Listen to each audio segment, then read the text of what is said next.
Ladies and gentlemen, welcome. We will start now with a greeting from Professor Hallvard Fossheim from the University of Bergen. So I would like to welcome you all, and Hallvard, thank you so much for agreeing to give a greeting. So as they say, is this thing on? Yes. A most hearty and heartfelt welcome to all of you to this annual open meeting of the NIA, the Norwegian Institute at Athens. To representatives from the Ministry of Culture, the Ephorites of Antiquities, the Embassy, our sibling institutes and the Nordic Library, and all of you good people who show up with goodwill for NIA. And let me also in particular point out the students who, whether by their own will or by coercion, are here tonight. That's great, and a very important part of NIA. So you'll be very happy to hear that I haven't interpreted my role as giving anything like a thorough description of the identity or history of NIA. I'm going to be quite sort of fragmented, mosaic-like, and just going from a handful of my own experiences of NIA in recent times. So as you may know, for a place like NIA, the Norwegian Institute at Athens, we have sort of three pillars that we need to relate to, that we are responsible for. So there's research, there's teaching, and then there's outreach or communication or dissemination. And of course, in real life, these things are very much combined, so that you've usually, if you do one, you do at least one of the others as well. And I'm just going to point out, from my experience when it comes to the research bit, one of my very joyful experiences in the last couple of years has been to join the excavations at Gurimari for the last two consecutive dig seasons, and just getting to see what's going on there on Evia, outside over and above Charistos. And this is a place where there's been excavations going on since 2018, very interesting finds. And since I'm not an archaeologist, I can take the chance of saying something about what it looks like to me, things that I'm sure I would not dare say if I actually knew what I was talking about. I mean, my business is ancient philosophy, ancient Greek philosophy. And what's sort of fascinating about this place is it's this height where you have a series of rounded, curved walls overlapping and interacting. So far, it seems to a height of at least 1.85 meters, probably overlapping, not, from different times, but it's a fascinating structure of the place. And there's been loads of finds of obsidian, of course, and besides the rocks, the actual structures, some ochre, and very early on a copper axe. And this is another reason why this is very fascinating, is that it's a place where you have both. It seems to straddle, and I'm just listening to what the experts say, to the extent that they dare try to date these things and sort of decide on them so far. It hasn't been published yet, I think.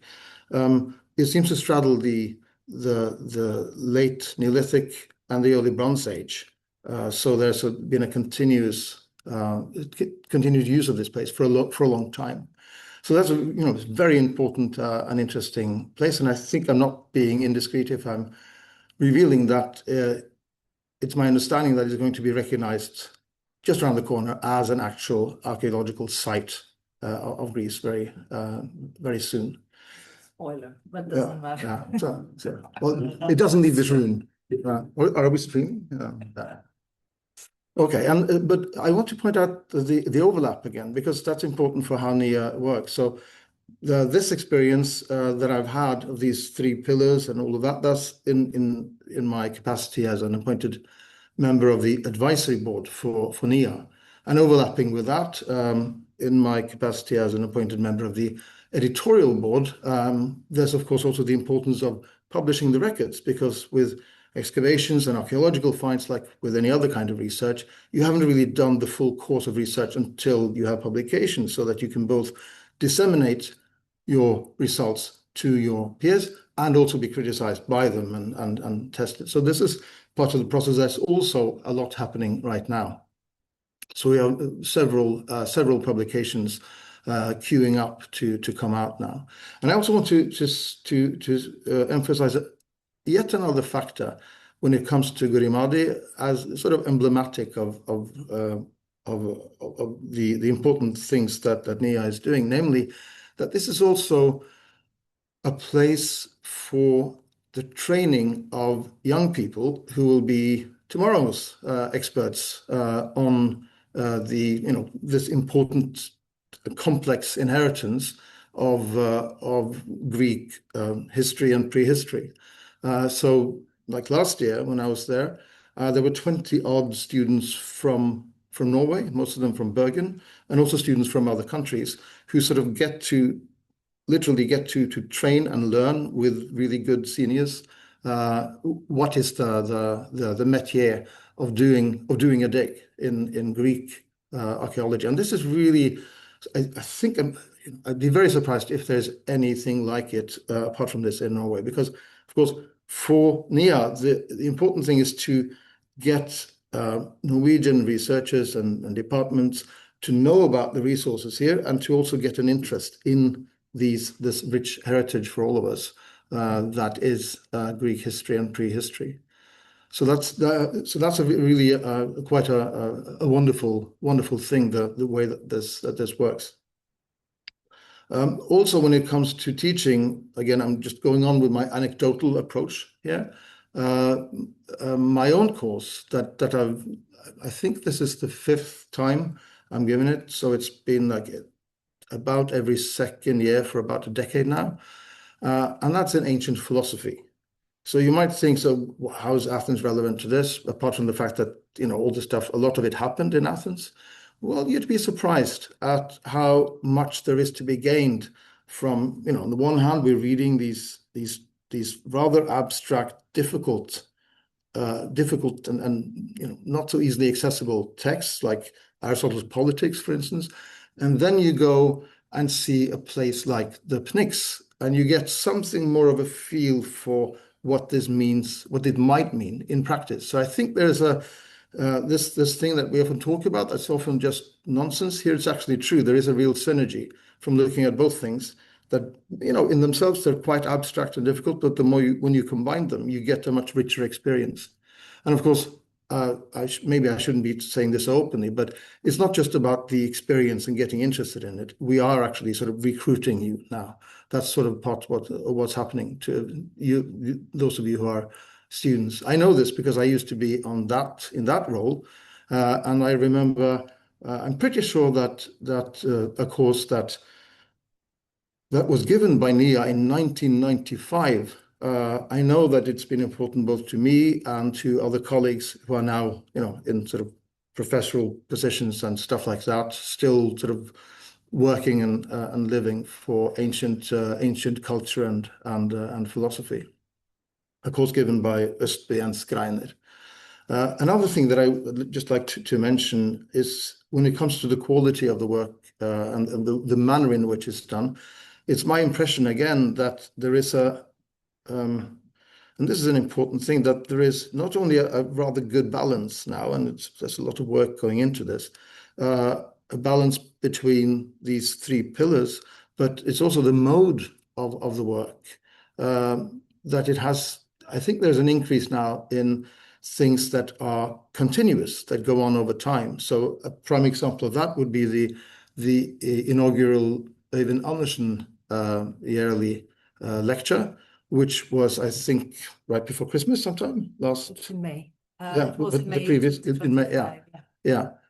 Where Professor Maravella gave a lecture on the later sort of ISIS context use of Homeric and other poetry, which is, I think, is a very good thing. And it's also very nice continuity in itself to call it the Øyvind Andersen lecture, because he was, there were many good forces and lots of crucial goodwill in getting NIA going back in '89. But he was clearly the primus motor and the man without which nothing in a way would have happened. So that's just sort of again, I think I've stuck to my promise of being anecdotal and just sort of reporting a bit of the things that I've experienced with NIA in the last couple of years or so. Let me just add one thing, and that's like I said, there are so many very important people. Many of you are in the room now for both the past, present, and future of NIA.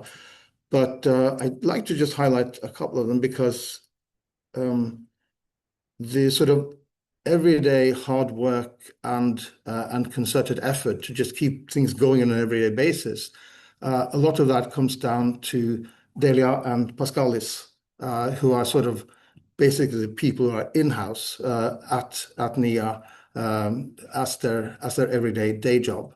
Most of the rest of us come and go and have various positions. So that's also a crucial thing that's been very important to things getting where they are today.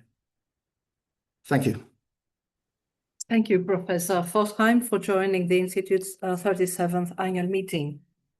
So that's very necessary for me. You've been with the advisory board for quite some time now, offering expertise in academic matters. We are grateful for your support to the Institute in the new era since 2021, and under the sole ownership and leadership of the University of Bergen. On behalf of the Institute and the University of Bergen, then, warm welcome, dear guests, embassy diplomats, colleagues from the foreign schools and the Hellenic Ministry of Culture, academics, students, and friends in Norway and Greece in person and online. Welcome to you too, Professor Glørstad, our guest speaker for tonight. Καλώς ήρθες, Håkon, and thank you for accepting our invitation. I'm going to present the report of the activity 2025, structured in three parts. First, it's the annual activities. Second, the fieldwork, and then the keynote lecture. But before I start the activity report presentation, let me just say that the present meeting is devoted to Erik Østby, Professor of Classical Archaeology at the University of Bergen, who passed away in November 2025. Erik has been a fully committed international scholar, working both in Italy and Greece under diverse collaborative schemes, including our Nordic counterparts and the archaeological community in Greece and abroad.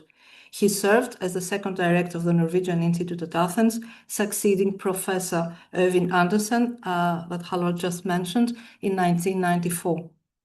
The 80s and the 90s were prolific decades regarding the production and advancement of new knowledge about ancient Aea, particularly the Temple of Alea that Erik was so keen on deciphering and setting within the right chronological frame.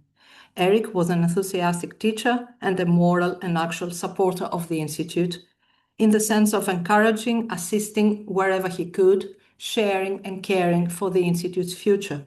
An official tribute to Erik Østby, scheduled for 2027, probably both in Aea and Athens, will be announced later in the year. 2025 has been a year of fresh, collaborative activity and memorable festivities, first and foremost among the Nordics. The 30th anniversary of the Nordic Library at Athens took place in early December. The event enlivened our much gentrified by now Nordic quarter, with a two-day celebration shared among the Danish, Finnish, Norwegian, and Swedish institutes, in spite of the continuous rainfall throughout the opening day.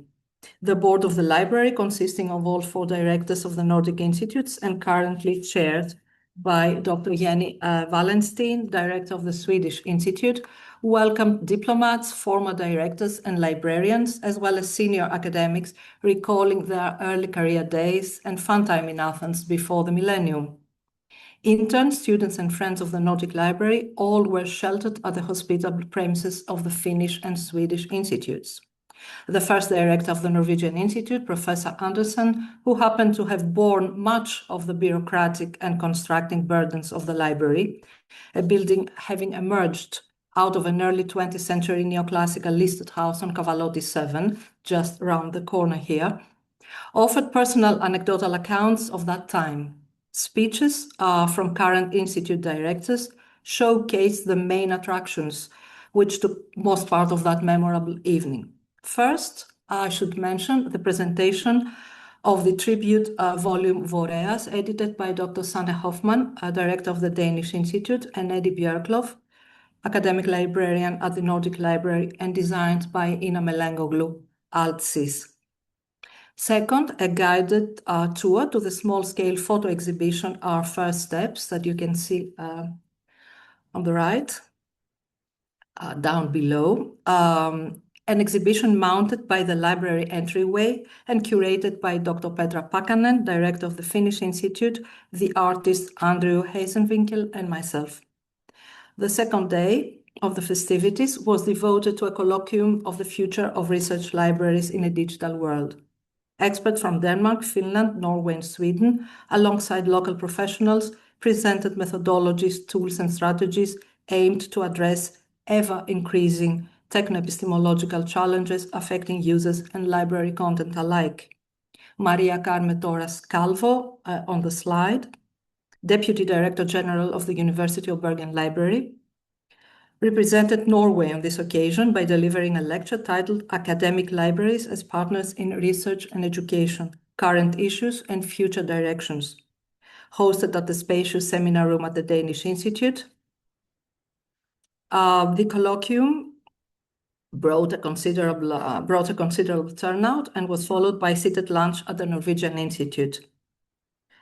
I would like to take this opportunity to thank both Maria Carme for responding positively to our invitation and Senior Advisor Ragnar Wallin, our dedicated administrator in Norway, for joining the festivities on behalf of the University of Bergen administration. This two-day jubilee, briefly presented here, was the product of a year-long intense collaboration among all library board members, our library colleagues. You can see the head librarian, Patrick Talatas, delivering a celebratory greeting. Also interns and professionals who offered hands-on work and invaluable advice, such as Una Luiro from the Finnish Institute and others. A bright future for the library then, which in 2025 registered 4,254 users in their guest book, a record number of users in its 30-year operation, and a token of a strong cross-institutional presence in Athens. Most of its users in 2025 came from Sweden, while the largest number of resident scholars, 14 of them, were affiliated with the University of Oslo, followed by other Nordic university affiliations and independent scholars. In 2025, another collaborative venture, drawing on a 2019 successful precedent, complements our active cross-institutional exchange.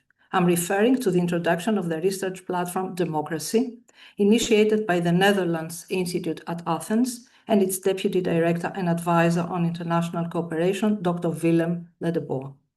Democracy was enthusiastically endorsed by all Nordic institutes, as well as the Academy of Athens, and is scheduled to run until the end of 2027. Democracy addresses issues of crisis and resilience from a historical and interdisciplinary perspective, investigating how democratic states respond to challenges, tensions, disruptions within specific geopolitical contexts and timeframes. Very timely indeed.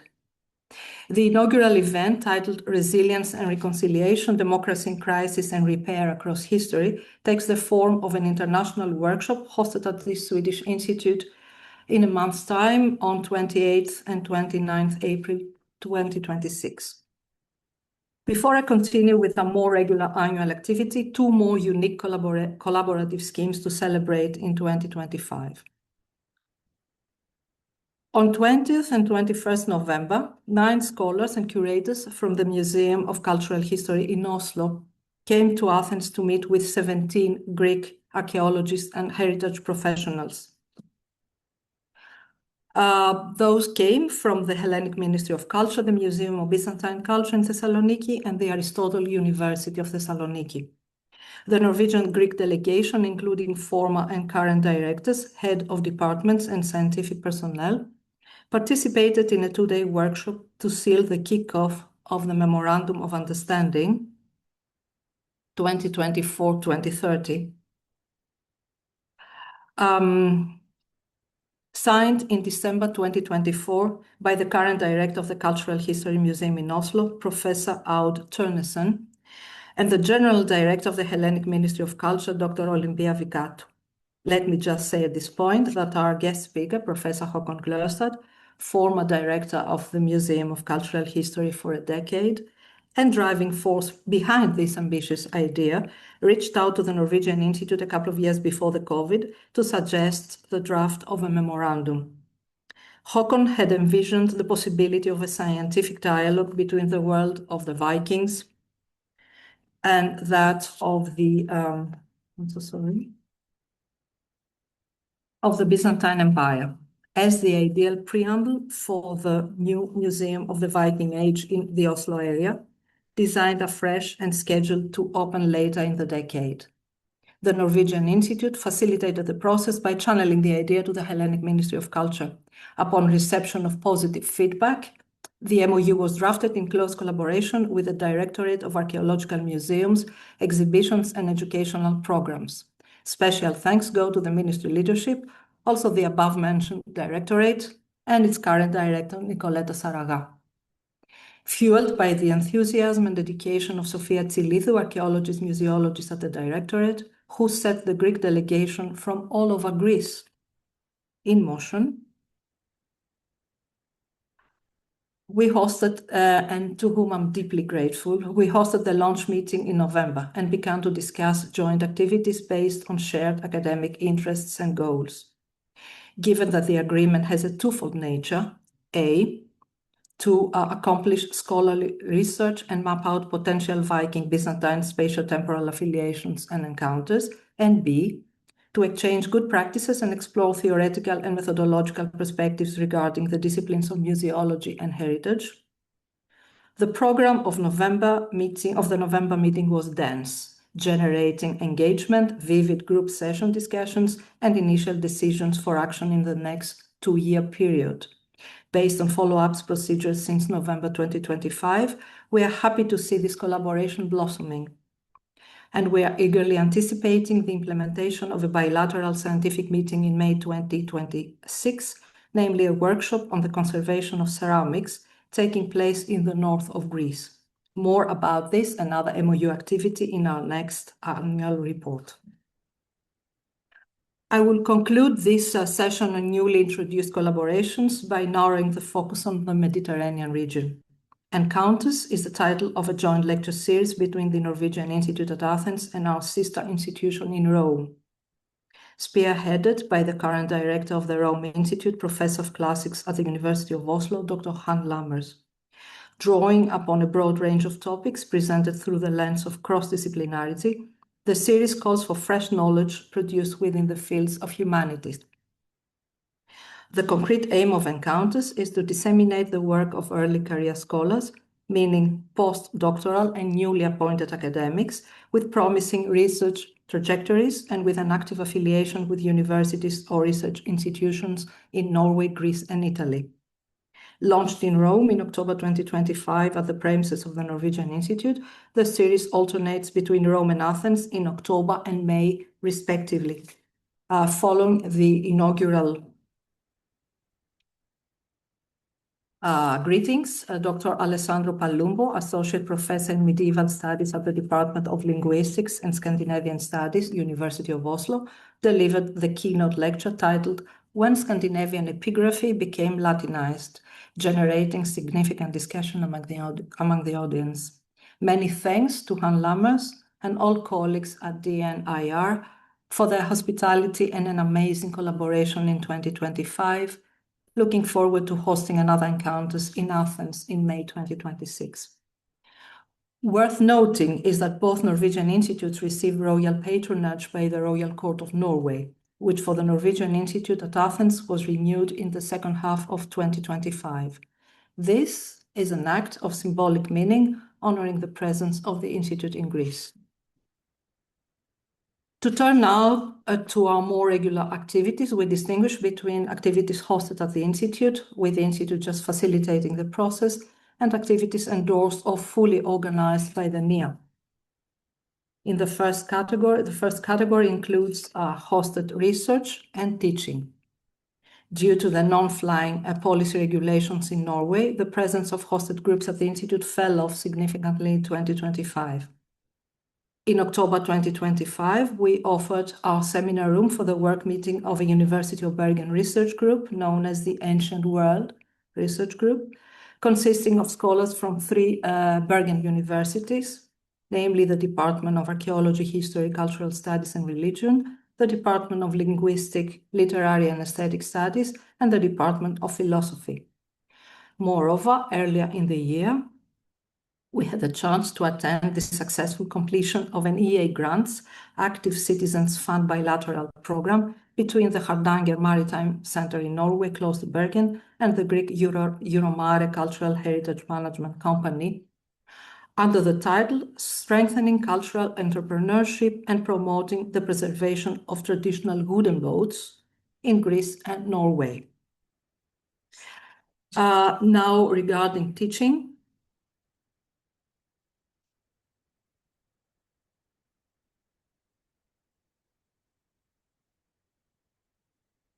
universities, regarding teaching, the Institute do not organize student courses itself, but operates as an infrastructure for the Norwegian UHR sector, that is, universities and higher education institutions. Within this particular framework, we hosted 2 student courses in 2025, quite regular at the Institute. In January, we welcomed the annual bachelor course Athens in Antiquity, organized and supervised by the University of Oslo and targeting both Athens and Rome. In 2025, the course was the result of a joint effort between the Department of Philosophy, Classics, History of Art and Ideas at the University of Oslo and the Department of Archaeology, Conservation and History, attracting a surprisingly large number of students, thus acquiring a new momentum in its age-long presence at the Institute. 16 students, led by Dr. Eirik Vello, Senior Lecturer at the Department of Classics, Professor Anastasia Maravella from the same department, and Associate Professors Knut Ødegaard and Søren Hanberg from the Department of Archaeology, spent almost 4 weeks at the Institute and on various archaeological sites in and around Athens to explore aspects of the classical city in situ. We thank them all also for their comeback in January 2026. Moreover, in October and early November, the Institute welcomed the second student course for 2025, again from Oslo, a practicum placement conceived and led by Janne Scheier, Senior Lecturer at the Department of Teacher Education and School Research. 5 students from the Teacher Education MA program participated in the International Baccalaureate program at Pierce College to gain experience about how IB teaching is performed in Greek second grade schools. As the students noted, the great dissimilarity they experienced regarding pedagogical methods and class organization in Norway and Greece could become the stimulus for innovative comparative research. We appreciate their comments and feedback available in our latest newsletter issue, and thank Janne Scheier, who is with us tonight, for the initiation and active engagement with this project from the very beginning. In contrast with hosted groups, research activity devised and implemented by the Institute was substantial in 2025. Building upon infrastructure introduced just after the COVID, research initiatives in 2025 brought more Norwegian academics in Athens. We're proud to say that this has been one of our best years so far in terms of networking, scientific activity, visibility, and successful outreach. The research affiliate program designed in 2022 to facilitate Norwegian scholars to use the Institute's premises in order to conduct research about Greece and the broader area of the Eastern Mediterranean region has once more borne fruit. 9 scholars, ranging from MA and PhD students to faculty members within the Norwegian academia, were hosted at the Institute. A variety of academic fields and institutions were represented, while the University of Oslo was the main point of origin regarding our guests. Initiator and man responsible for the research affiliate program is Dr. Paschalis Zafiriadis. Still within the area of organized research activity, the Institute put together another hybrid workshop, the second in the 4-year series, under the general title, Exploring the Layers of Digital Archaeological Practice. Taking cue from the success of the inaugural workshop in 2024, the second transnational meeting explored the theme of data and technology politics in archaeology. The initiators and organizers, Dr. Zafiriadis, Senior Advisor Researcher at the Institute, and Professor Markos Katsianis from the University of Patras, along with the rest of the scientific committee consisting of Dr. Niccolò De Lunto, University of Lund, Dr. Björn Nilsson, University Museum of Bergen, and Associate Professor Søren Handberg from Oslo, extended invitations to Greece, Norway, and abroad to discuss critical shifts in data practices, digital workflows, and the epistemological implications of digital transformation in archaeology. The meeting culminated with a well-attended keynote lecture by Dr. Jeremy Haggett, Honorary Senior Research Fellow in Archaeology, School of Humanities, University of Glasgow, titled Gone Digital: How Has Digitalization Changed Archaeology? Building on experience gained, the Institute launched in November 2025 another long-term workshop series, this time focusing on religious studies. Rather than centering on antiquity, this series turns towards modernity to investigate the intersection between secularization processes and religion. By drawing on Max Weber's protest ethic concept, it looks at ways in which Lutheran and Orthodox Christian traditions have informed social ethics, political institutions, and broader schemes of national development. Cuius Regio asks the inaugural workshop how religion shaped the modern histories of Norway and Greece. 3 Norwegian and 3 Greek-based academics, chaired by NIA's sociologist, PhD candidate Kostas Polisos, discussed the institution of state church in Norway and Greece. We were delighted to meet Professor Marie Steine von der Liebe in person and PhD student Christian Lomsdalen online, both from the University of Bergen, Department of Archaeology, History, Cultural and Religious Studies, and the Greeks, Dimitris Karidas, Associate Professor from the Sociology Department at the National and Kapodistrian University, Alexandros Sekelariou, Senior Researcher at the University of Athens, and Nazir Nazar, PhD student in Sociology at the same university. Key feature of the scientific meeting was the open lecture delivered in the evening by Dr. Sven Tore Kloster, Director of KIFO. KIFO is the Institute for Church, Religion and Worldview Research in Oslo. And the lecture was titled 1700 Years After Nicaea, Church and State in Europe. Dr. Kloster was part of the scientific and organizing committee together with Kostas Polisos and myself. Now moving on to research travels, a very important part in every institution. The Erik Østby Travel Grant was reinstated after the COVID as a modest boost for emerging Norwegian scholars in archaeology and ancient material culture. In 2025, we were delighted to host and facilitate 2 Erik Østby grantees for the year 2024-2025. Francesco Maniglia, Doctoral Research Fellow at the Department of Archaeology, Conservation and History, Oslo, presented his project titled Framing the Sebasta, Ivo 56 and the Structure of the Isonlympic in May 25, while Kleochrisos Thomidis, MA student from the same department in Oslo, approached a very challenging topic, the topic of care in antiquity by discussing infant mortality and chorotrophic practices in classical and Hellenistic Athens.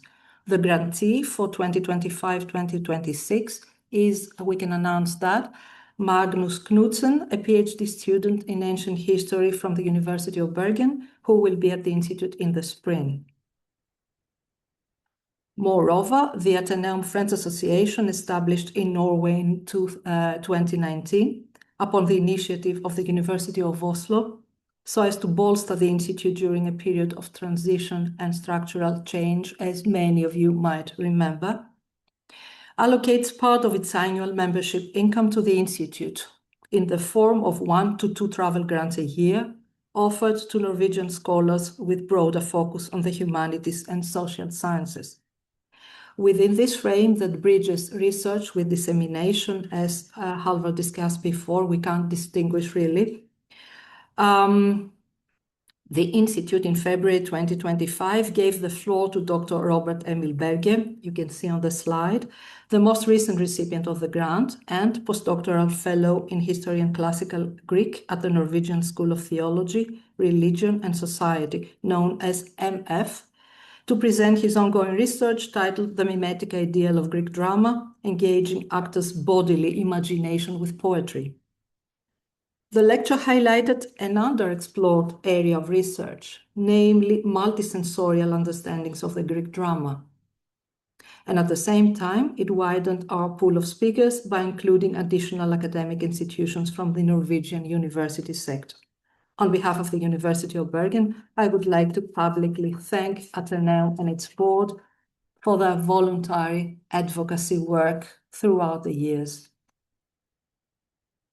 Dissemination and outreach is indeed a strong pillar at the Institute. In 2025, we had the pleasure to invite 14 Norwegian, Greek, and international scholars to present topics resonating with the Institute's academic agenda and projects. The first lecture of the year was delivered by Dr. Angelos Papadopoulos, archaeologist and member of faculty at college here in Athens, who broadened our views on warfare in the Bronze Age Aegean. Special mention should be made to the keenness and commitment of 15 college year in Athens students who participated in the Gurimadi excavation team in June-July 2025, alongside dozens of Norwegian students and scholars, actually 50 from Norway this year, mostly from the University of Bergen, with few participants from Oslo.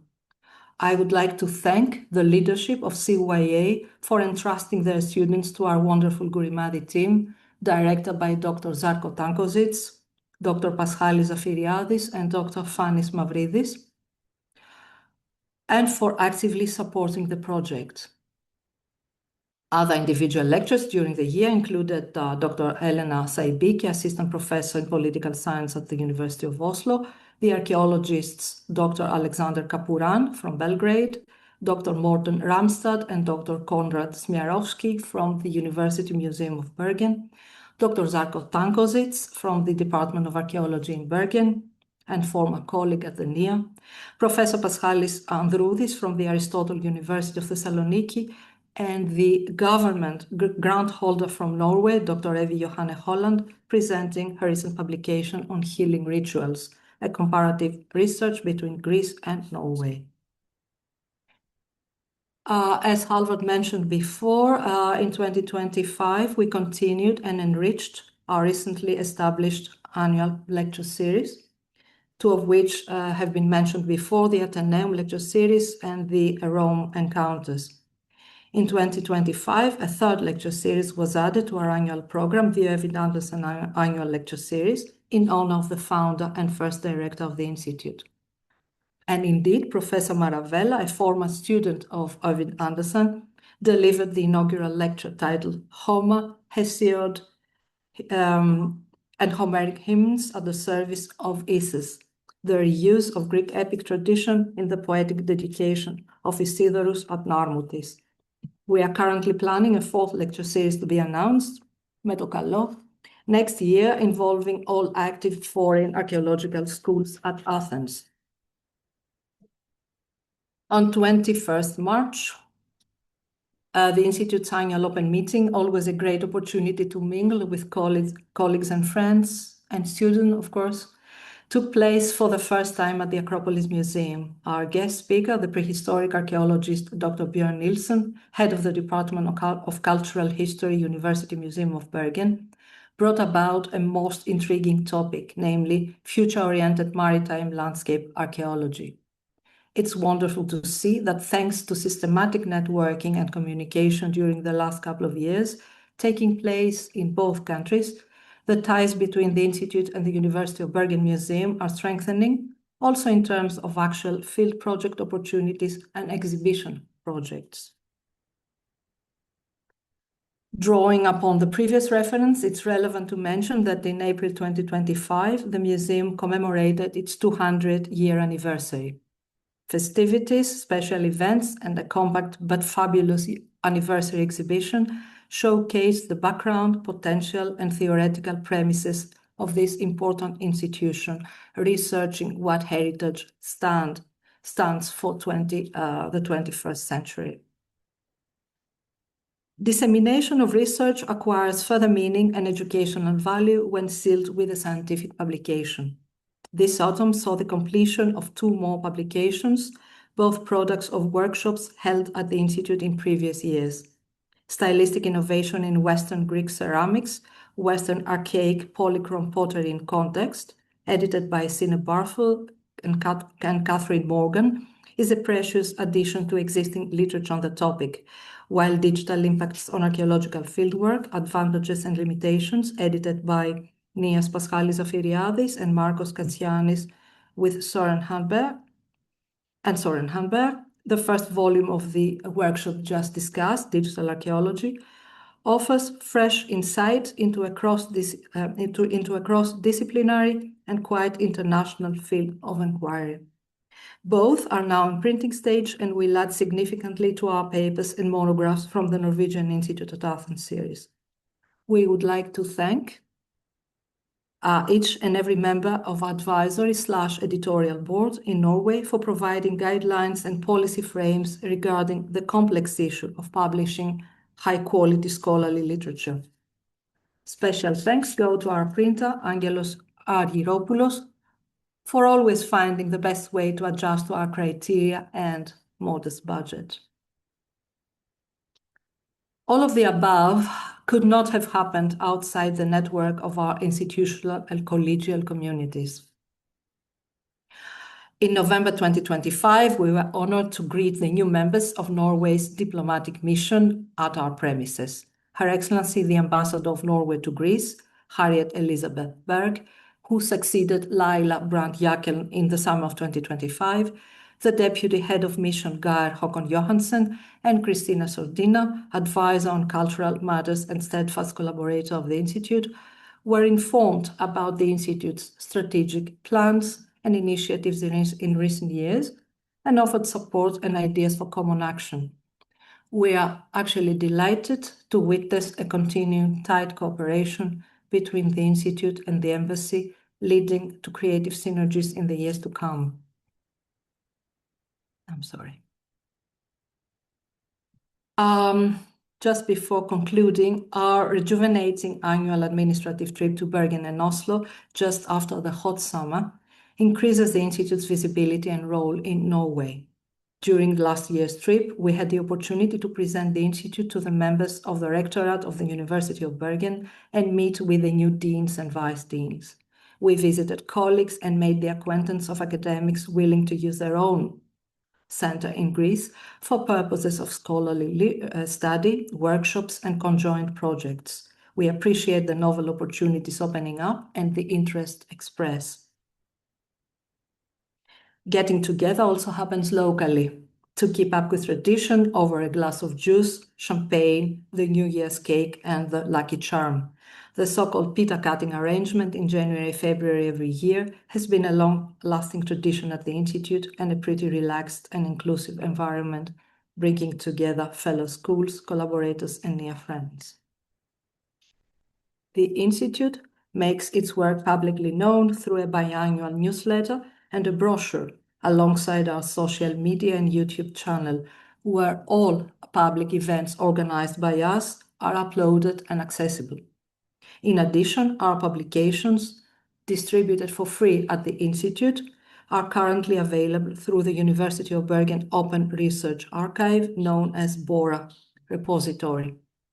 It's going to change soon, but at the moment it's still active. I do hope I have covered most of what happened and of who became engaged with the Institute's mission in 2025. I will now move to the second part of the annual report, the archaeological fieldwork, starting with the 2025 field report of the Apidima project as presented by its project directors. The fourth field season of the Apidima project was conducted from 22nd of August 2024 to the 2nd of October 2024. This is a 5-year 2021 to 2025 research program of archaeological and geological investigations at the homonymous cave complex in Mani, Peloponnese. This is co-directed by Professor Katerina Harvadi, University of Bergen and University of Tübingen, and Professor Vangelis Tourloukis, University of Ioannina, and is funded by the ERC project First Steps, Our First Steps to Europe, Pleistocene Homo sapiens, dispersals, adaptations, and interactions in Southeast Europe. Interesting coincidence with our First Steps exhibition at the library. This site is situated between the Bay of Ítilo and the Bay of the Ros, on the steep coast west of Archaeology, and comprises of 5 karstic caves,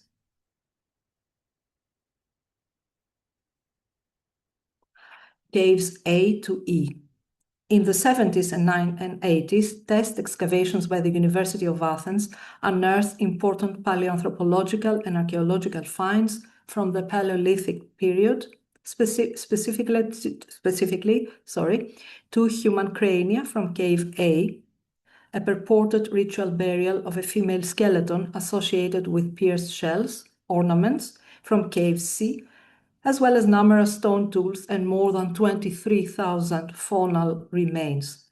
Professor Harvadi's reassessment of the 2 crania, published in Nature 2019, identified one of the skulls, Apidima 1, as an early Homo sapiens.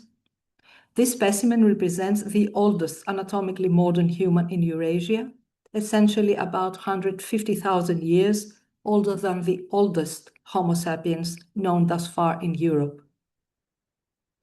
Moreover, as the second skull, Apidima 2, is attributed to the Neanderthal lineage, these recent results suggest that early modern humans and Neanderthals might have come in contact much earlier than previously thought.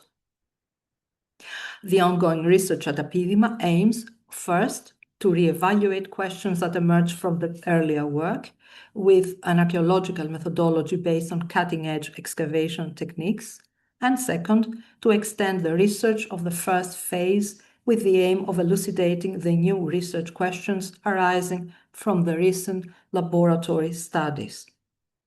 During the 2025 field season, work in caves A, B, and C continued with the in-depth and horizontal excavation of the trenches opened during the previous 2 years, as well as with the opening of new excavation squares.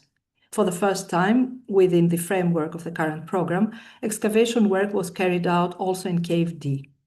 The finds from the new squares on the western wall of Cave A consist mainly of fragments of long bones from medium-sized mammals, several of which are burnt, while lithic artifacts are scarce. One of the stone tools collected this year from Cave A is made of black flint. It's an excellent example of a Mousterian point and is therefore attributed to the Middle Paleolithic period. In Cave B, the excavation of the units at the back of the cave was continued. The aim was to reach the level of the breccia, where the 2 human skulls were found in the 70s, namely the so-called skull breccia, seen on the wedge of the cave's A ceiling, which forms the floor of Cave B. The highly cemented deposit of the skull breccia was eventually located at the bottom of the trench. It's now under investigation whether the skull breccia is actually part of stratum 3 of Cave B, which has yielded very few lithic artifacts, typologically non-diagnostic, but is rich in ash and burnt organic remains deriving from eroded hearths. Consequently, this year's research suggests that the skull breccia does not represent an isolated depositional event unrelated to the rest of the sequence. Rather, it most likely lies between the deposits that today form the roof of Cave A and the floor of Cave B.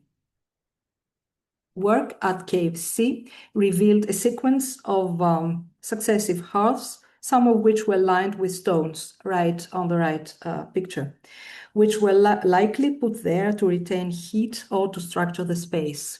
The hearths are preserved within layers of lithified sediments that alternate with more or less loose layers. In addition to charcoal and ash residues, these combustion features yielded lithic artifacts, bone fragments, and mammalian teeth, as well as objects of symbolic value and use, such as perforated shells and pigments. Similarly, the excavation at Cave D brought to light Paleolithic hearths and superimposed burnt layers, which were found stacked and represent repeated and/or long-term occupation of the cave. The lithic artifacts from Cave D can be preliminarily attributed to the late Gravetian and Epigravetian periods. Therefore, while Caves A and B have yielded cultural remains of the Middle Paleolithic, Caves C and D cover the early and later parts of the Upper Paleolithic period, respectively. In sum, with the inclusion for the first time of new data from Cave D, likely dating to the late phases of the last glacial period, the archaeological assemblages from Apidima shed light on a broad chronological and cultural spectrum of the Middle and Upper Paleolithic, which is crucial for understanding settlement dynamics not only in Mani, but also in the broader region of the Balkan Peninsula and Southeast Europe. Next comes the 2025 fieldwork report for GAP, the Gurimadi Archaeological Project, as presented by its project directors. You will just excuse me, I need a water.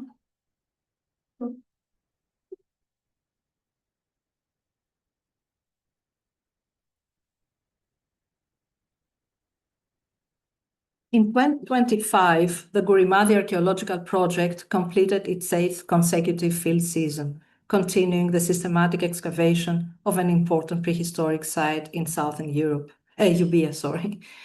The site dates from the later phases of late Neolithic through the early Bronze Age too, and the project remains the only systematic prehistoric excavation currently underway in this part of the island, as well as one of the few active projects in Greece focusing specifically on these periods. The excavation is conducted under the auspices of the Norwegian Institute at Athens. Its primary funding comes from the Institute, with additional support from external partners, including Instap, College Year in Athens that was mentioned before, and Terna Energy. The project is directed by Dr. Zarko Tankosis, with co-directors Dr. Paschalis Afiriadis of the Norwegian Institute and the University of Bergen, and Dr. Fanis Mavridis of the Ephorate of Paleoanthropology and Speleology. Before turning to the results of the 2025 field season, we would like to express our sincere gratitude to the Ephorate of Antiquities of Euboea, under whose supervision the project is conducted.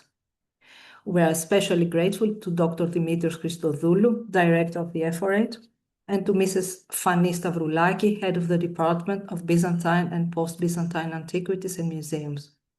We would like to thank Mrs. Athanasiou and Mrs. Tambelou, guards of the Charistos Museum, for their continued support over the past 13 years. We are equally fortunate to enjoy the strong support of the local community and of the municipality of Charistos, and we warmly thank the mayor, Mr. Lefteris Raviolos.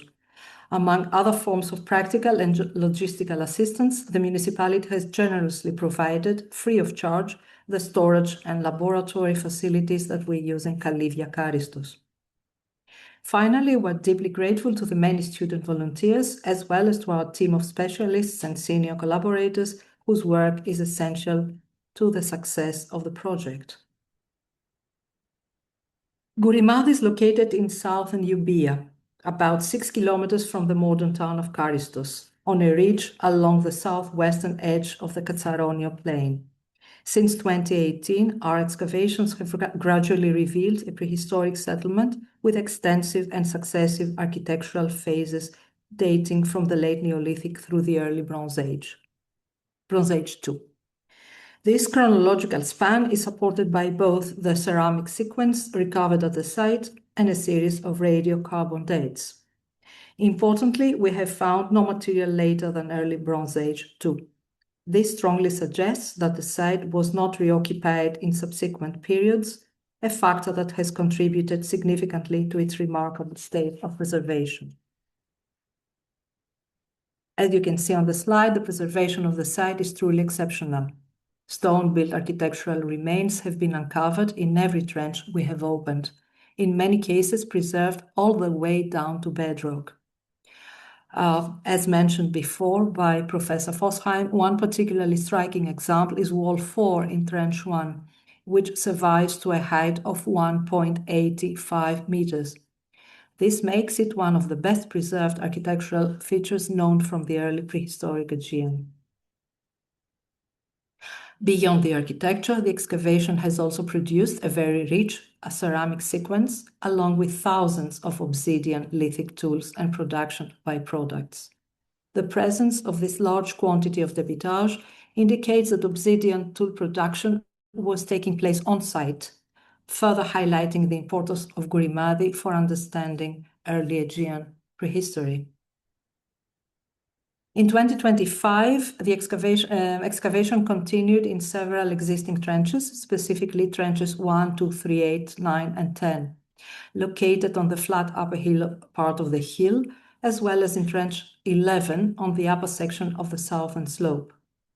Work in these areas aimed to further refine the stratigraphic reconstruction of the different architectural phases at the site, while also improving our understanding of the horizontal expansion of building activity through time. In addition, the new trenches were opened in parts of the site that had not previously been explored. The first of these, Trench 12, was placed along the western edge of the hilltop. Its main objective was to investigate whether the walls identified in earlier seasons, particularly nearby trenches 4 and 10, continued further to the west. At the same time, the trench allowed us to examine the organization and use of space in this sector of the settlement. The second new trench, Trench 13, was opened at the base of the southern slope. This area was selected to test the possible presence of architectural remains in a sector that, based on surface observations and the density of surface finds, appeared to correspond to the outer limits of habitation at the site. Trench 13 also aimed to investigate the possible archaeological origins of the terrace system that is visible today across much of the southern slope.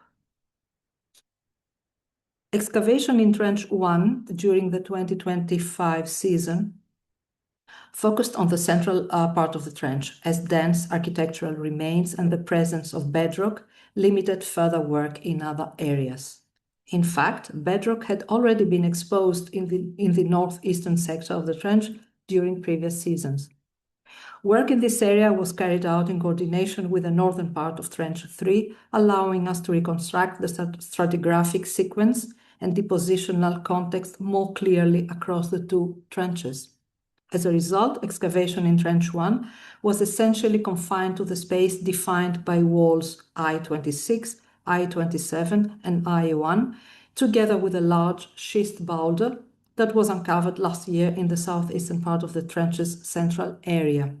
By the end of the 2025 season, bedrock had been fully exposed across the central part of the trench, effectively marking the completion of excavation in this area. In general terms, the excavation revealed a sequence of successive deposits of varying thickness, different in soil color, texture, and inclusions, of varying thickness.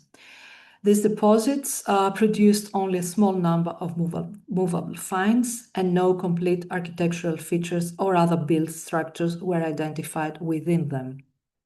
Overall, these deposits appear to represent a series of fill episodes above the bedrock, in some cases likely consisting of debris derived from nearby structures.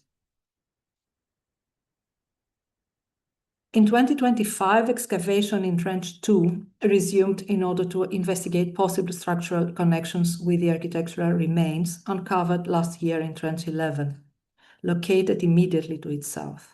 To explore this possibility, the southern boundary of Trench 2 was expanded by 1 meter, allowing us to include the remains of the surface terrace wall situated between the two trenches. After removing a thick layer of stones, most likely representing collapsed material from nearby walls, 3 stone-built walls were partially revealed. Among these, walls 1-4 and 1-6 appear to be connected. The newly uncovered architectural remains in Trench 2 suggest possible associations not only with features identified in Trench 7 to the north, but also with those in Trench 11 to the south. At present, however, a direct connection with Trench 11 cannot yet be firmly established. This is largely due to the presence of dense deposit of collapsed building material that characterize the layers excavated in that trench during the 2025 season. More specifically, excavation in Trench 11 concentrated on the removal of rather thick layers of stone collapse. These deposits appear to derive from stone-built walls only loosely identifiable within the trench, and it's also possible that part of this material originated from structures located outside the trench itself. The continuation of excavation in both trenches during the coming season will hopefully clarify the relationship between these architectural features and provide important information about the type and function of the built remains in this part of the site, where the flat hilltop transitions into the upper section of the southern slope. Excavation in Trench 4 was limited in extent due to the presence of densely distributed stone-built walls across the trench's surface. In 2025, work focused specifically on the northeastern part of the trench within the area defined by walls I8 and I10 and their immediate surroundings. Within this area, the 2 walls, likely part of the same building and together defining a roofed space, were carefully investigated. Excavation here removed successive layers of clay deposits, which produced a relatively low volume of movable finds. The most notable discovery in 2025 was a clay-built thermal installation interpreted as a hearth, which saw successive episodes of renewal in the same location. To the south of Trench 4, outside the area bounded by these 2 walls, further excavation revealed additional lower courses and sections of stone-built walls, helping clarify the structural relationship with the walls in Trench 1 to the east. Some of the walls from Trench 1 appear to continue westward into Trench 4, providing a more complete picture of the architecture in the northern part of the hilltop.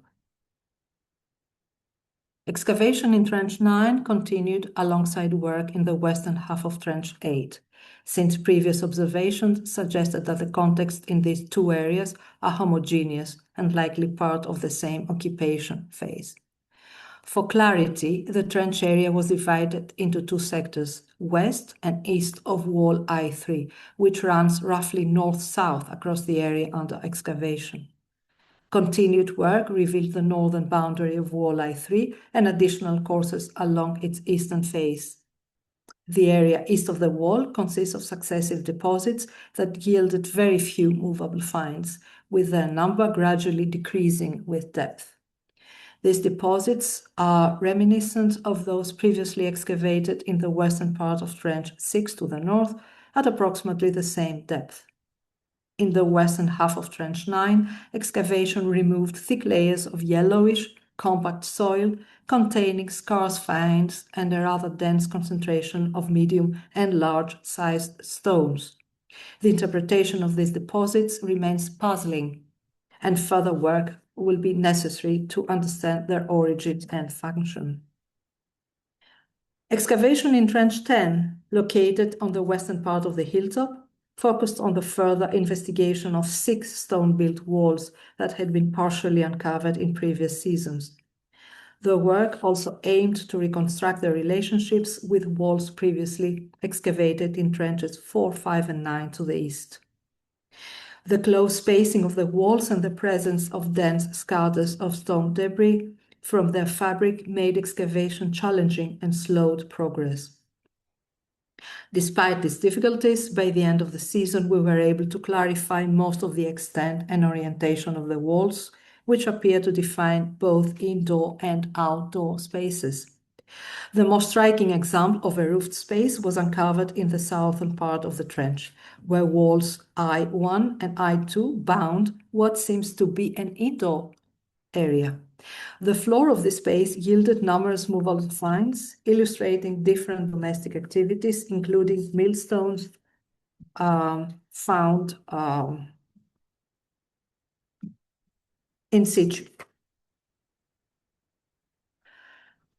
Excavation in the new Trench 12 also progressed at a rather slow pace, as the removal of the thick topsoil proved difficult due to the presence of numerous deep roots and dense scatters of stone.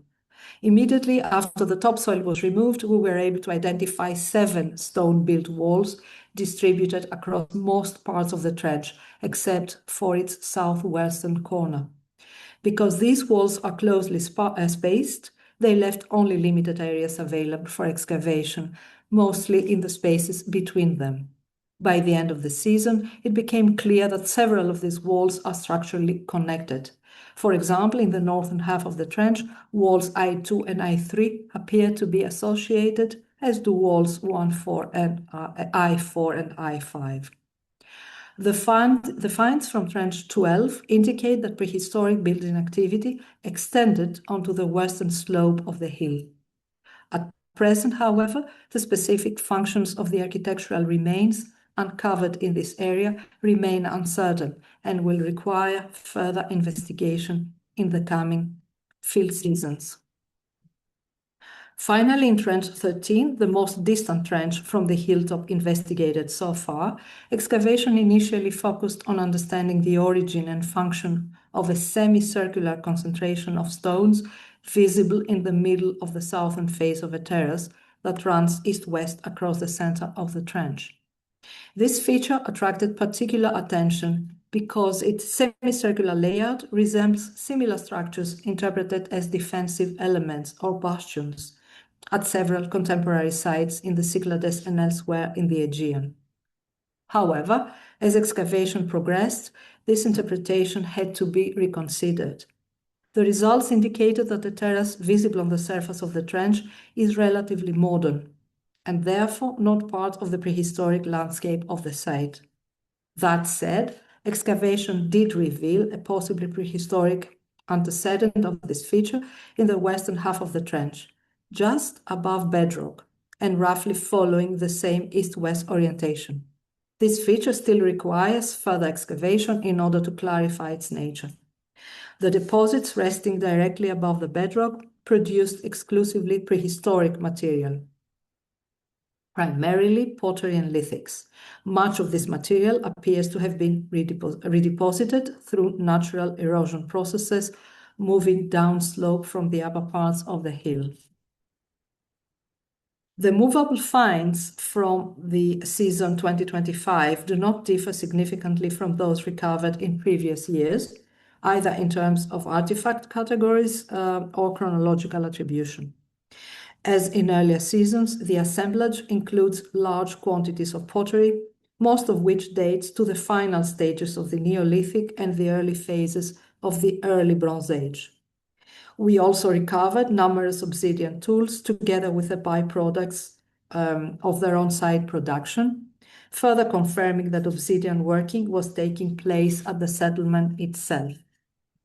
Another notable category is ground stone tools, which were found in increasing numbers this season, particularly in Trench 10. Finally, as has been the case in previous seasons, ecofacts remain relatively scarce. These include only a small number of poorly preserved animal bones, most of which belong to domesticated species.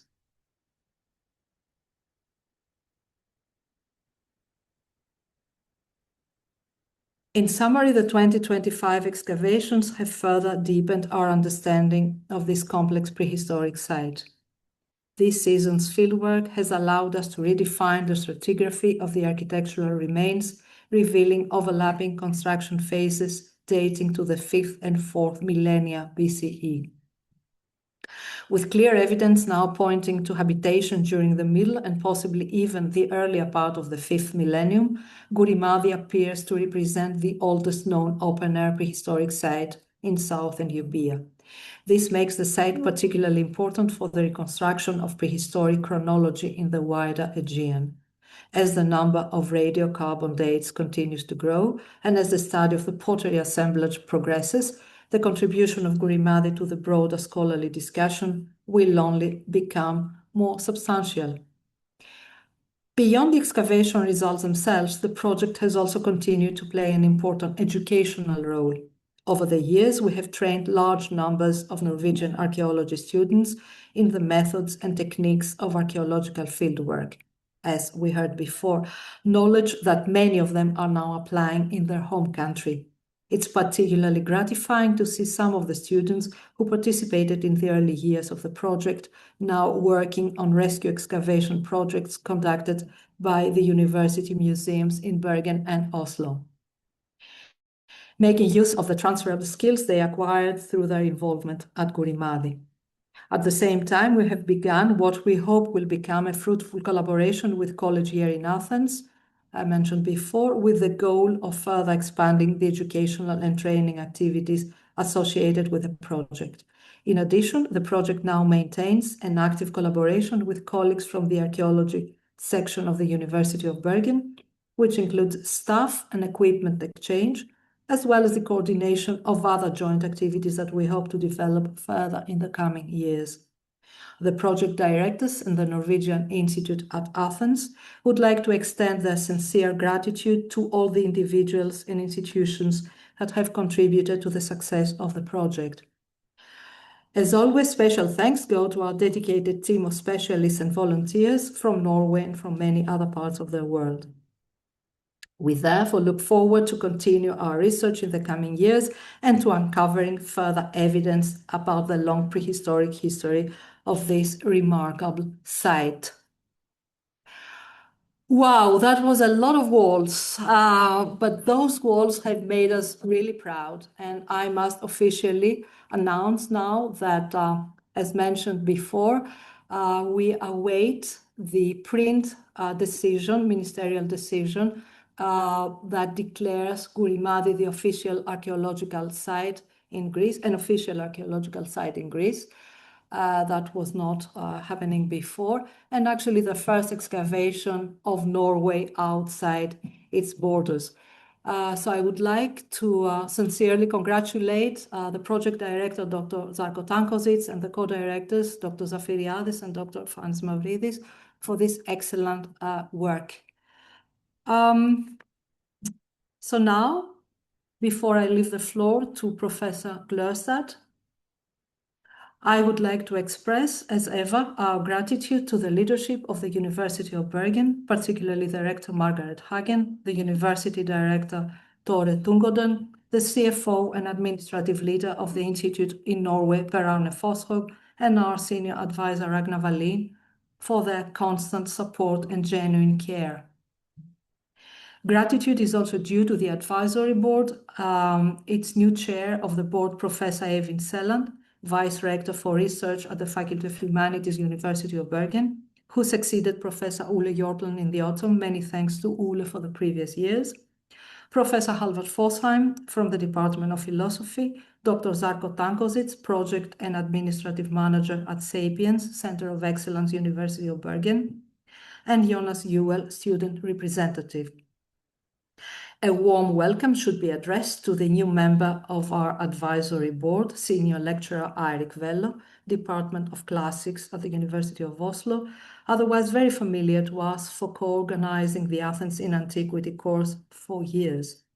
I should also thank the leadership of the Hellenic Ministry of Culture, the head of the Department for the Supervision of Scientific Greek and Foreign Institutions, Konstantina Benisi, the Air Force and colleagues in Euboea and Laconia, all foreign schools, the Nordic Library, and every single colleague having assisted with procedures and day-to-day routines. Special thanks go to my NIA colleagues, Paschalis Zafiriadis, Kostas Polisos, and Sofia Christopoulou for their great work and willingness to see the Institute thrive. Thank you for your attention.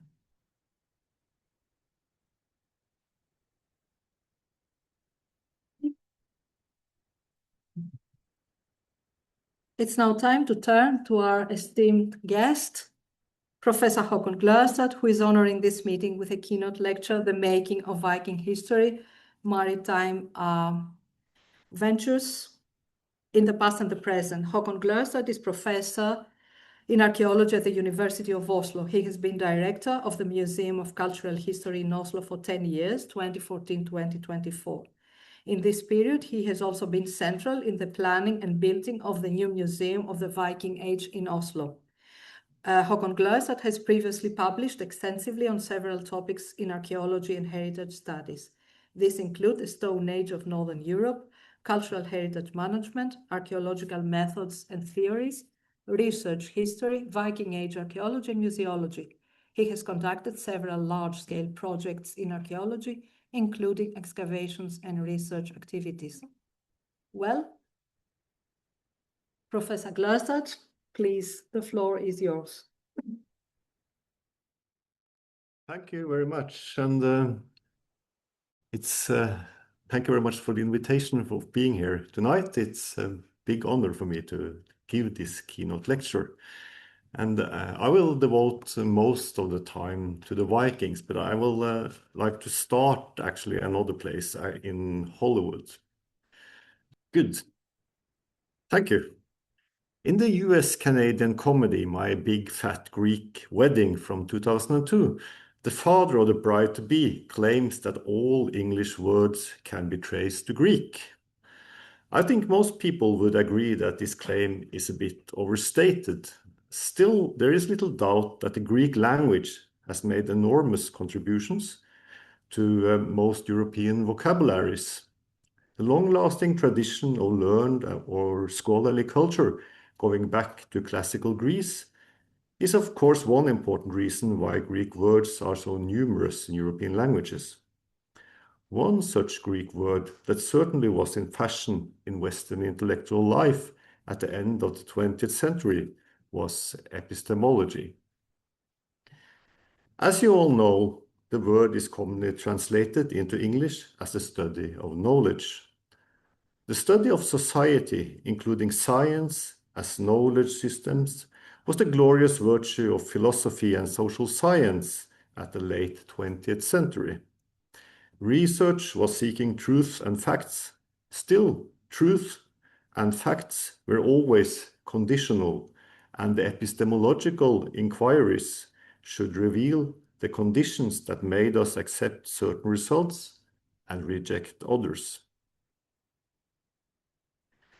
Today we are living in times where powerful men want to rewrite history. They give us what they call alternative facts and tell their stories based on these alternatives, just like epistemology was all about choosing what you wanted to discover and what you wanted to believe in.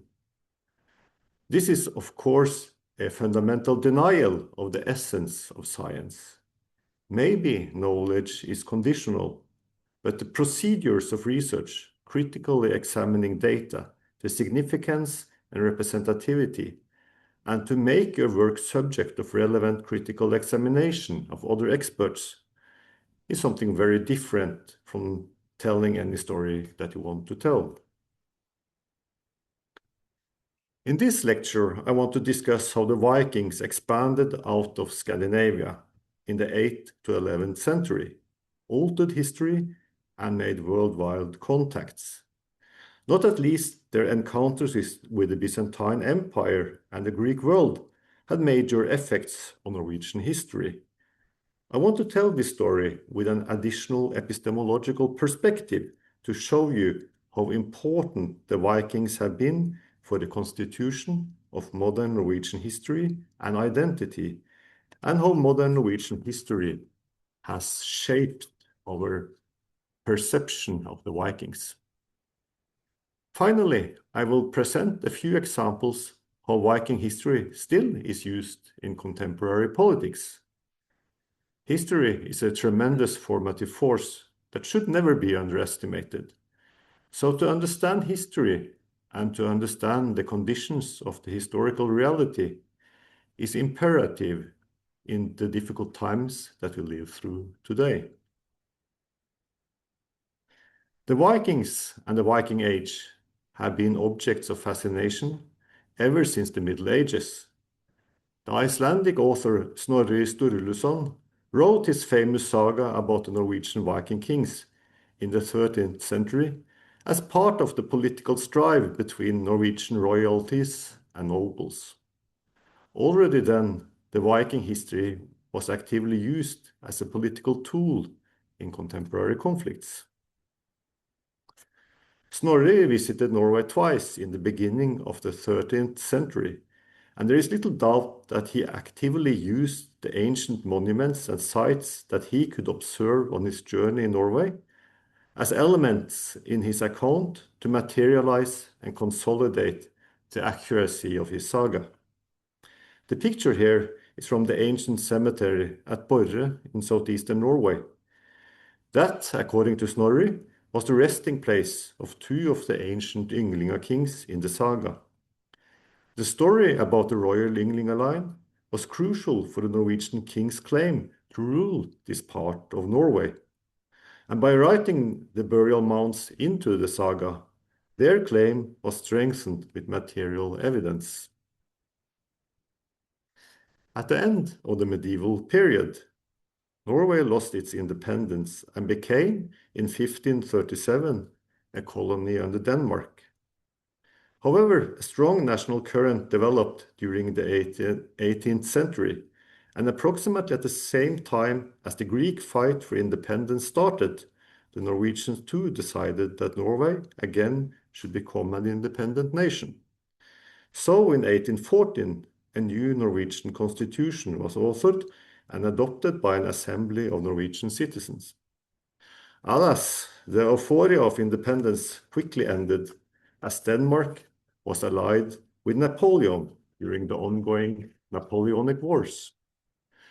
Thus, being the losing party in the war, the Danes had to abstain Norway to the Swedes. So instead of independence, Norway became part of a Swedish-Norwegian union. The seed of freedom had nevertheless taken root. In 1811, the Danes had, after much hesitation, granted the Norwegian a university of their own. This was the first national institution in post-medieval Norway, and the university quickly became central in the Norwegian fight for independence. History and archaeology became key disciplines at the new university, because they could reveal an independent Norwegian history prior to the Danish rule. With a strong symbolic effect, the university was built at the main street between the royal palace and the parliament, to emphasize the importance of research, knowledge, and education for a national constitution.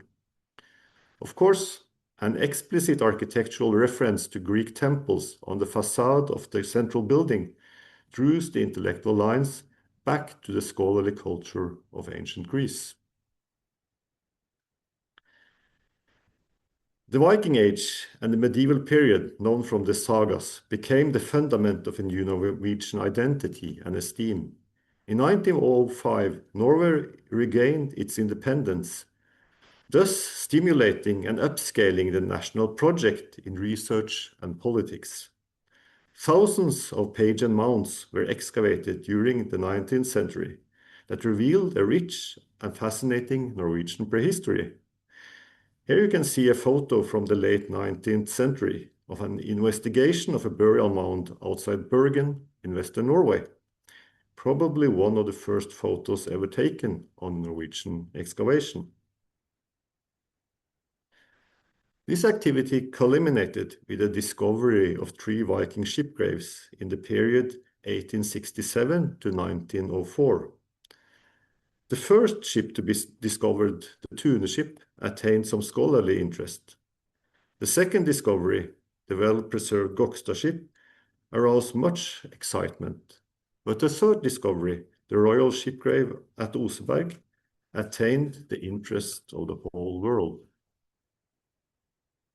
The ships were brought to the university in Oslo and became part of its collection of antiquities.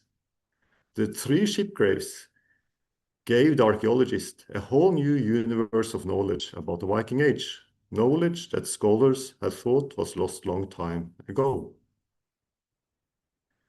Now, why were the ship graves so important?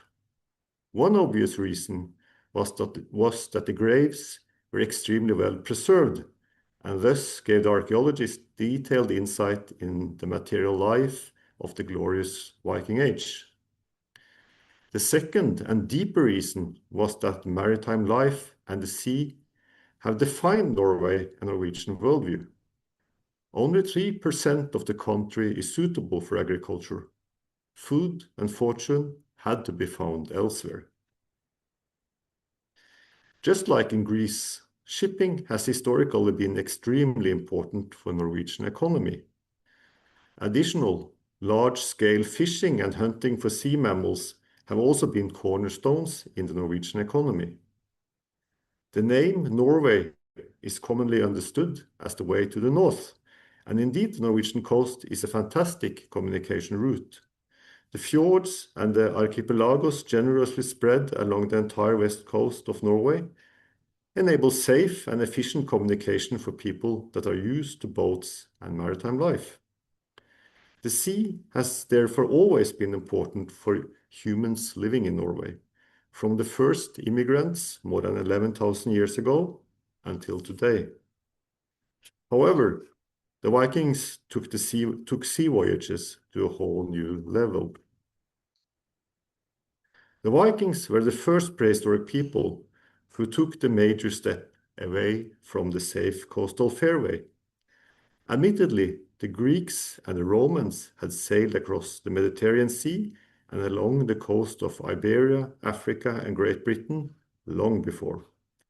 The Vikings were, however, the first people to travel on all the seas surrounding Europe and all the major waterways crisscrossing the continent.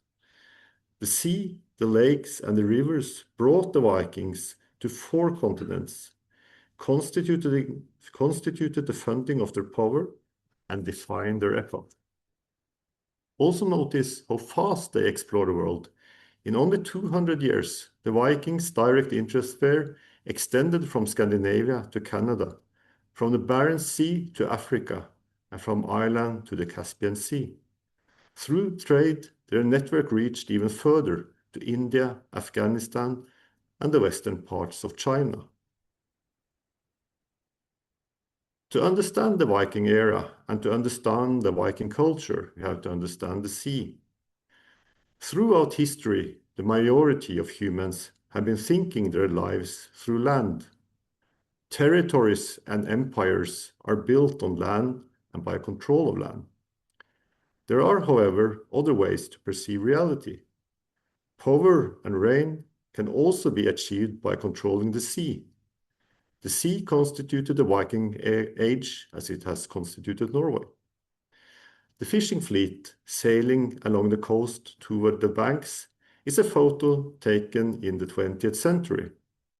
It could, however, have been taken in the Viking Age. For them, the sea and the ships represented wealth, survival, and power.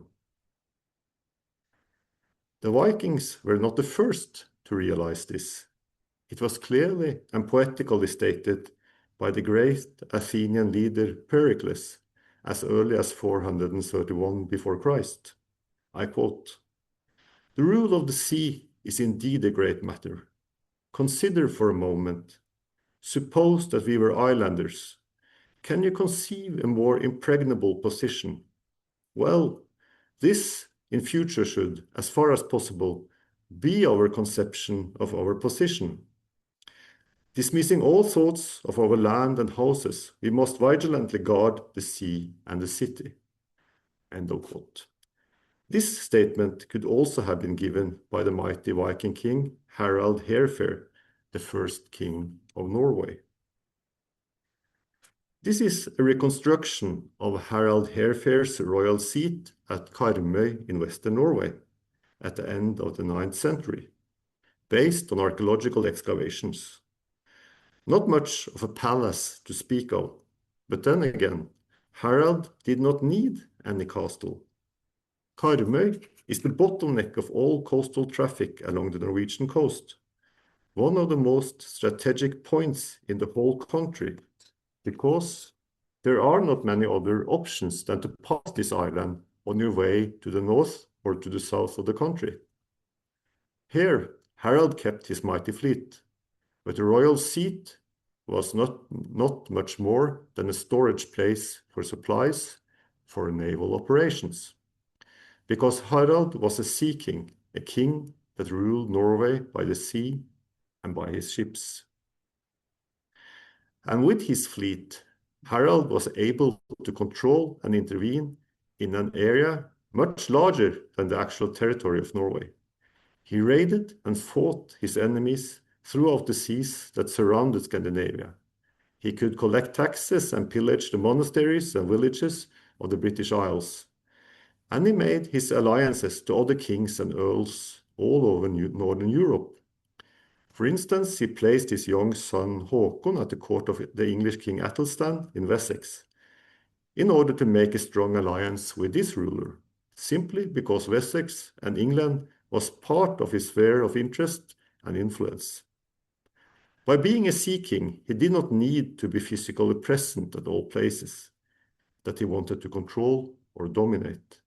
The knowledge that he at any time could appear at their coast with his mighty fleet was more than enough to keep his realm in control. He ruled by the frightening beauty of his ships and his well-equipped and well-fed warriors.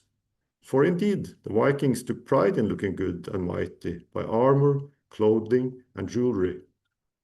For the Vikings, this kind of political and military thinking was enabled by their ships. Compared to their predecessors, the Vikings made important improvement of the ship technology. They took the Scandinavians from their own coasts to the world. The maritime history of Scandinavia makes this expansion even more astonishing, as the Nordic people were very conservative in maritime technology. When the people of the Mediterranean were rowing and sailing their ships and boats from the early Bronze Age on, the Scandinavians were paddling their canoes and boats. Rowing in Scandinavia first began at the time when the Greeks fought the Persians in the Persian Wars, or around 500 BC. At this time, they also had invented the clink-built boat, where the ship planks were overlapping, enabling the construction of very strong and light hulls. And by such ships, and the example is shown here from Nydam in Denmark, the Scandinavians could patrol all the seas surrounding the Scandinavian peninsula and even cross the North Sea to England. The Nordic ship technology was made a giant leap forward when the Nordic keel and the sail were adopted in the 8th century AD.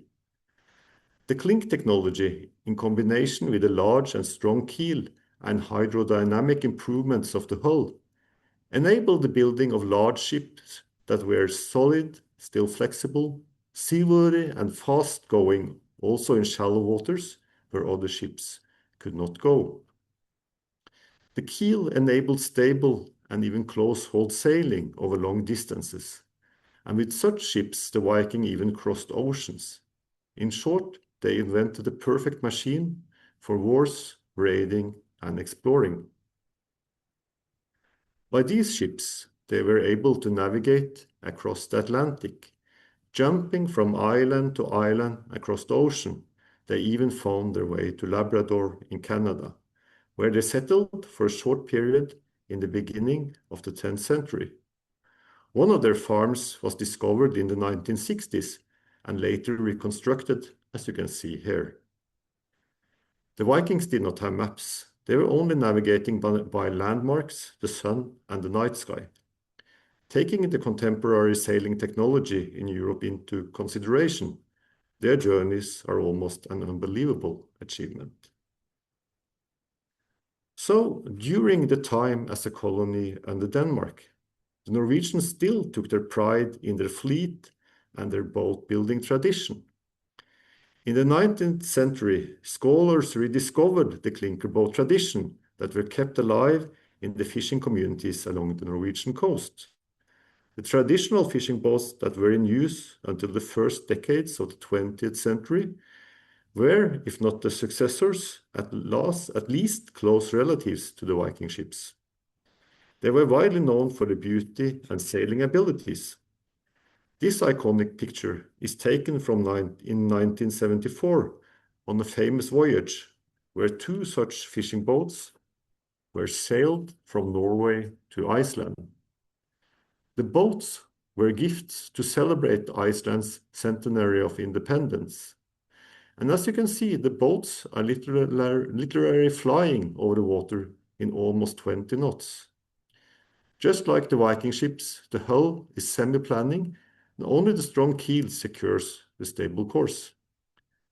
This gift to Iceland was, so to speak, the essence of the traditional Norwegian technology that also enabled the initial colonization of the island from Norway in the 9th century. In this perspective, the discovery of the Viking ship graves around the Oslo fjord becomes utterly significant. These archaeological finds gave fascinating insight in the shipbuilding tradition that had been part of the Viking expansion and provided detailed insight in the way of life that had been decisive for the constitution of the First Kingdom of Norway. However, the excavations itself were also truly fascinating for scholars and the public. The discovery of the Oseberg grave in 1904 was, so to speak, a miracle. Here, conditions for preservation were astonishing good, and literally all objects, from flowers to fruit and animals, were very well preserved. To our luck, archaeological methodology had improved considerably at the beginning of the 20th century. This meant that most objects could be carefully excavated and preserved. And the documentation standard was actually so high that today these documents are part of UNESCO Memory of the World List. The ship, almost 1,200 years old, could be fully restored, and more than 90% of the wood used in the restoration is actually from the original Viking ship. Painters documented the richly colored wooden objects and textiles, and photography was actively used as a tool for documentation, which has given us a unique insight in this famous excavation. In contemporary society, the pictures were spread worldwide and arose an enormous interest for the Viking Age.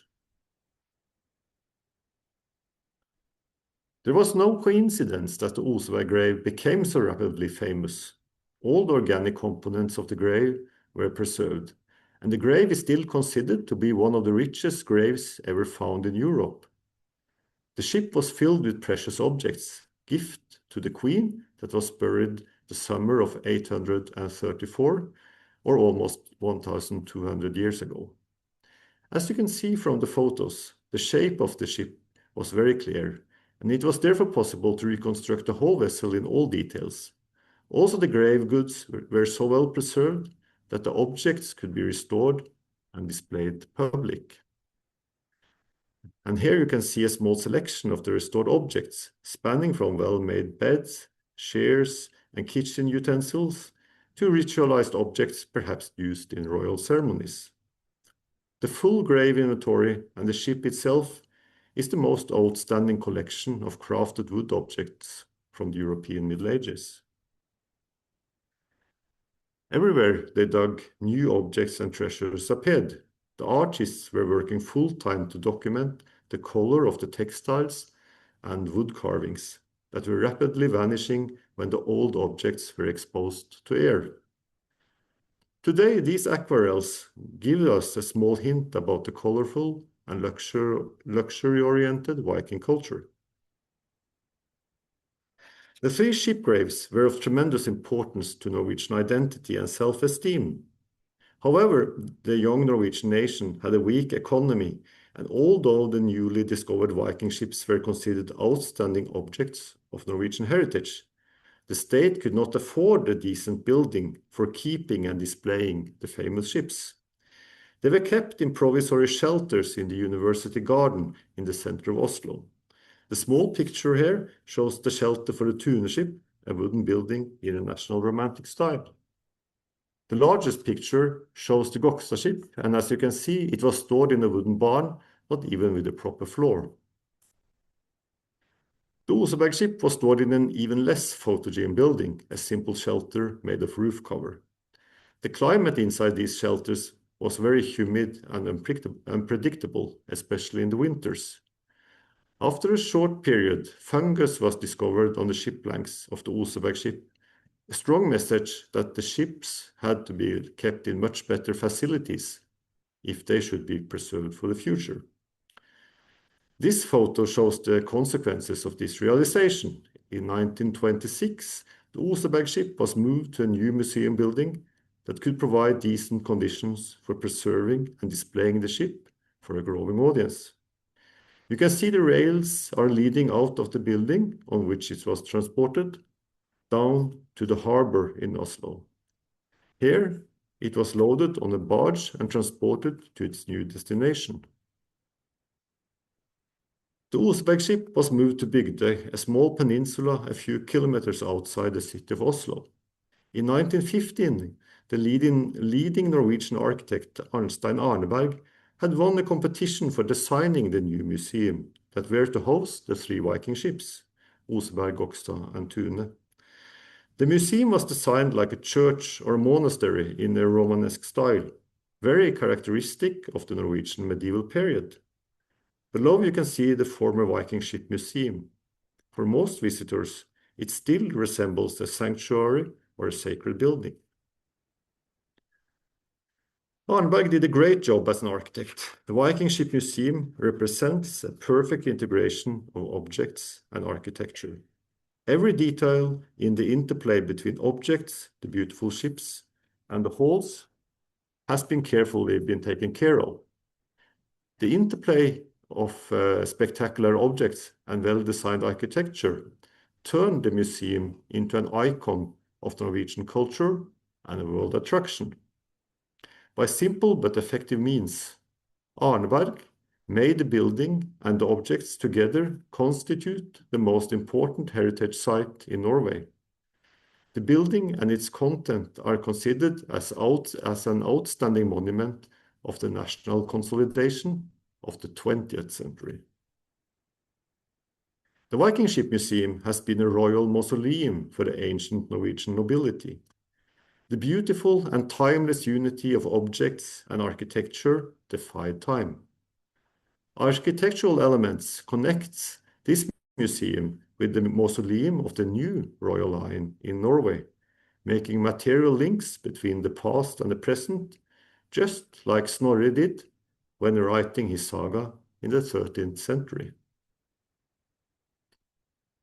The story of the Vikings does not stop here.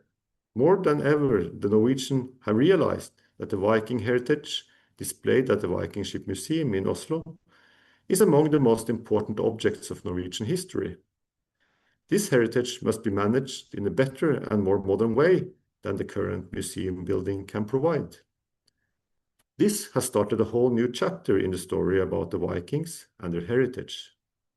A new museum is under construction in Oslo that will turn the old royal mausoleum into a new Viking museum for the whole world. Here we can see the architect drawing of the new museum to be finished next year. The old cross-shaped museum is kept, but the whole new building is connected to two of the wings. This way, the old iconic building is kept, still respectfully developed into something new. This new building has a characteristic rounded shape, covered with slate tiles from the Norwegian mountains. And as you can see, the surface will almost look like a snakeskin from a distance. So the new museum will appear as a mix between Christian architectural element of the old building and a pagan Middle-earth serpent of the Vikings, biting onto the two wings of the cross. A well-chosen symbolism of the Viking Age, where pagan and Christian beliefs were competing and intermingling.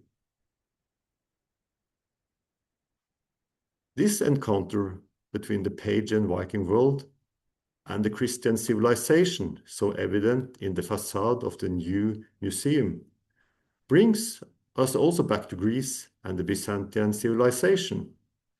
For the Vikings, the capital of the Byzantine Empire, Constantinople, was a point of magnitude.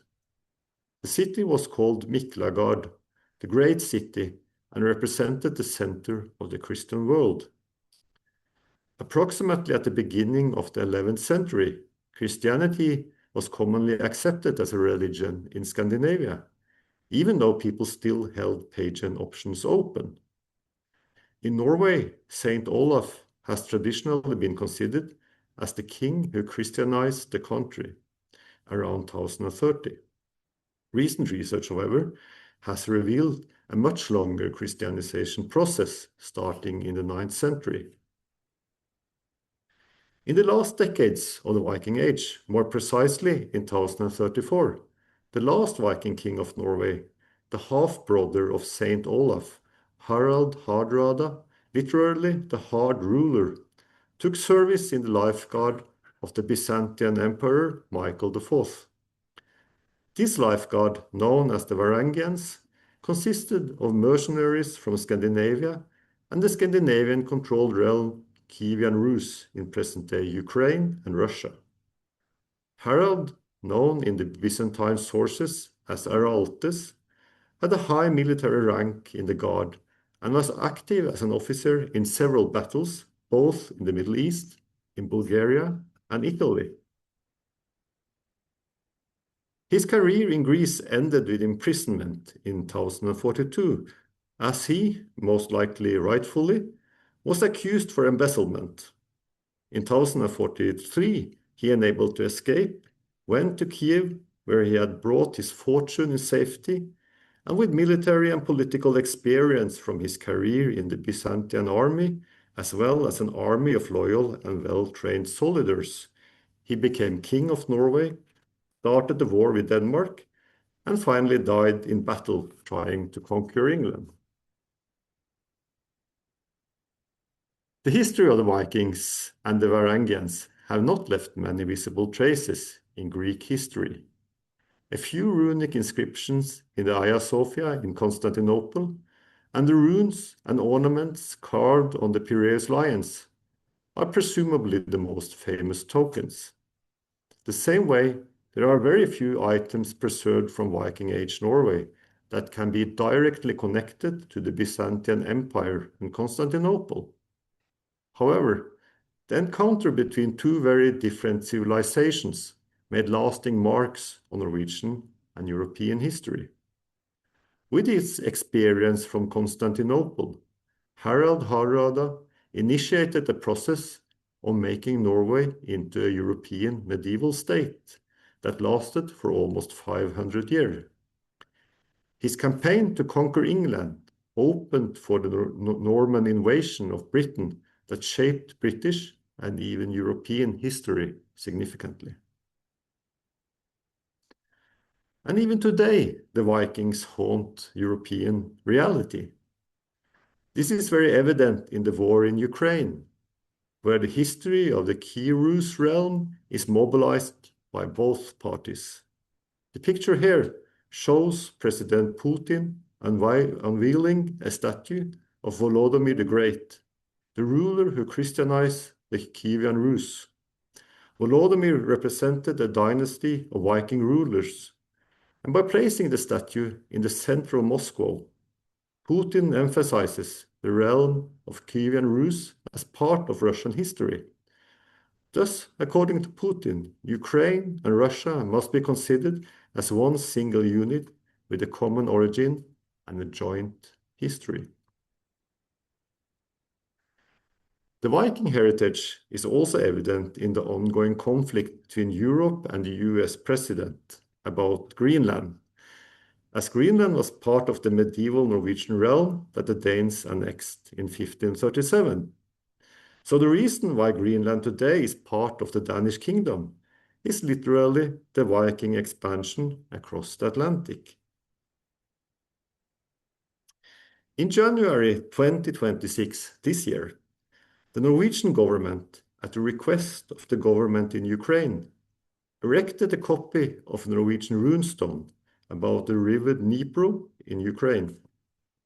The stone is a copy of an early 12th century runestone from Norway, stating that Engel erected this stone after Torald, his son, who died in Hviteholm between Ustaholm and Gardar. This meant that Torald died close to Kiev in present-day Ukraine. The stone is a symbol of the historic ties between the people of Norway and Ukraine, the Norwegian Minister of Foreign Affairs stated when unveiling the stone. The Vikings are still in the making of history. Today, Norway has applied UNESCO to make the monumental ship burial mounds part of the World Heritage List, thus elevating the maritime Viking heritage from a matter of national importance to world heritage.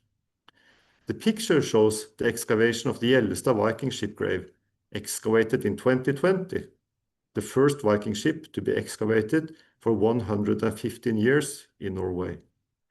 This ship grave is of course included in the UNESCO application.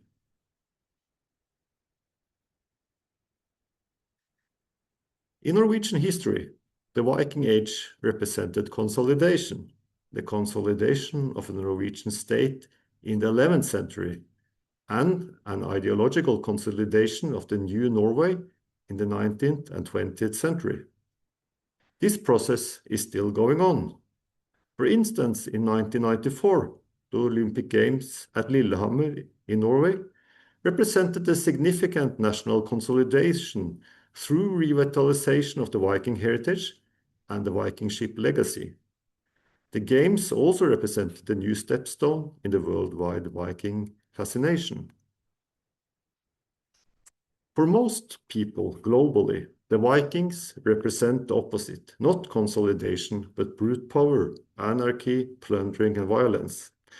Certainly, the renewed interest in Viking history, in popular culture, and contemporary geopolitics seems to favor the brutal perspective of the Vikings. Brutality and warrior culture are certainly still an element of fascination and engagement. There is, however, another story to tell as well. And what both versions eventually shows us is the power of history. This power should never be underestimated.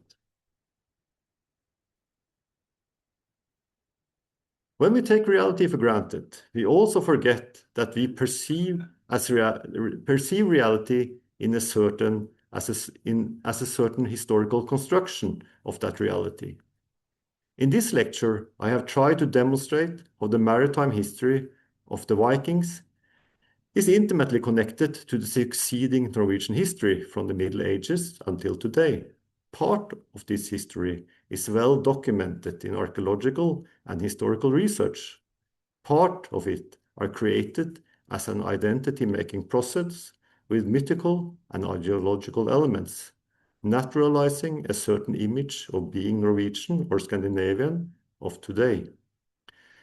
And it is not always easy to tell where fiction takes over from facts. This is precisely why the critical thinking of the humanities, This is why epistemological inquiries are more important than ever. I emphasize this in times where most governments and many universities have decided to cut the budgets for humanistic research. These could be fatal, as critical historical knowledge and thinking is more important than ever. We are living in times where lies and wishful thinking are presented as facts, as alternative facts. Nations may raise their military capacity in defense. History, however, is also a mighty weapon that should be managed with care and consciousness. History may be used to build democracy and peace, but also to nurse war and conflict. Viking history certainly shows both. With their ships and their adventurous spirit, their expansion cut deep and lasting marks in European history. This effect is certainly present today. The history of the Vikings is still in its making, shaping history and politics in our contemporary society. Thank you very much.